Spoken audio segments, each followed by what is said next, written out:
Hello everyone, it's me Arpita. Welcome back my new blog. আশা করছি তোমরা সবাই ভালো আছো এবং আমিও ভালো আছি। আর আজকে যাচ্ছে একটা রিসেপশন পার্টিতে। আর আমাদের বাড়ি থেকে বেশ একটু দূরেই আছে, তার জন্য ভ্যানে উঠে গেছে আমি আর মা। তো আরও অনেকে যাবে, বাট আমি আর মা একটু আগেই যাচ্ছিলাম। তো আমি একটু ভিডিও করছিলাম। আর তাদের বাসা থেকে একটু ভিতরে, তার জন্য একটু হেঁটে যেতে হয় ভিতরে। তো আমরা সবাই হেঁটেছি, আমি আর মা। আর এই তো সে দেখছি বউ বসে আছে, তো একটু ভিডিও করছিলাম সবাই মিলে। ওর সাথে একটু ছবি টবি তুলছিলাম আমরা সবাই।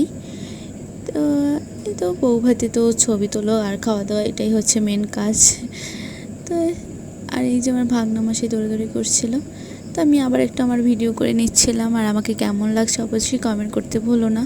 আর এই যে আমার দিদি, তো সে তার সাথে একটু ভিডিও করছিলাম আর আমার মা হাঁটতেছে। এই তো তারপরে আমার ভাগ্নামশাইয়ের সাথে একটু ভিডিও করছিলাম, আমি তাকে একটু বললাম হাসতে। এই তো আর এই হচ্ছে আর একটা ভাগনা, আমার ছোট্ট ভাগনাটা, তাকেও আমি হাসতে বলছিলাম, আর সে হাসছে কি সুন্দর। তো তারপর আমরা খেতে বসেছি, আর একটুখানি খাবার চলে এসেছে, তো আমরা খেয়ে দিয়ে নিয়েছি। তারপর খেয়ে দিয়ে আমরা কিছুক্ষণ বসেছিলাম, অনেকক্ষণই বসেছিলাম, ভিডিওর ছবি টবি করেছিলাম। তারপর বাসার উদ্দেশ্যে রওনা দিয়েছি আমরা সবাই মিলে। বাসা যাওয়ার সময় তো আমি আর মা গিয়েছিলাম, আসার সময় বাসায় সবাই একসাথে এসেছি। তো যে আমার রাস্তা দিয়ে সবাই হাঁটতেছিল, আর সবার কাছে একটা ব্যাগ ছিল, আমি সেটা একটু ভিডিও করছিলাম না তোমাদের সাথে শেয়ার করব বলে। এই যে দেখতে পাচ্ছ, আর এখানে যে এত পরিমাণে বৃষ্টি ছিল, বাট সেদিন কোনো বৃষ্টি হয়নি। তার এই যে আমার ছোট্ট ভাগনাটা হচ্ছে, তার মা যাবো করছে, মার হাত ছাড়া সে কোথাও যাচ্ছে না। তাকে নিতে গেলেই সে বলে আমি মা যাবো।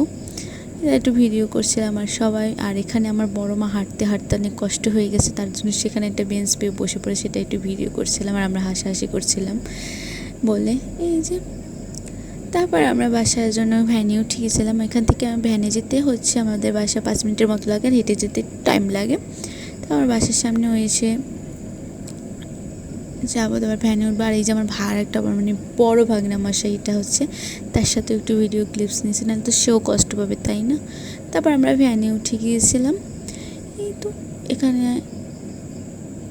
যাই হোক, আমরা ভ্যানে উঠে একটু ভিডিও করছিলাম। আমার বাসায় এসে আমি, যেহেতু আমাদের বাসার সাথে পুকুর আছে, তো সেখানে একটু ভিডিও করছিলাম। তো আজকে ভিডিওটি কেমন লাগলো অবশ্যই জানিয়ে যেও।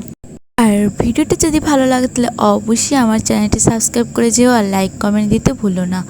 তো এখানে দেখতেই পাচ্ছ, আমি একটা আমার বাড়ির প্রকৃতির সাথে মিশে গেছি একটু ছবি ভিডিও করার জন্য। তো যাই হোক, আজকের মতো টাটা, অন্য কোনো ভিডিওতে দেখা হচ্ছে।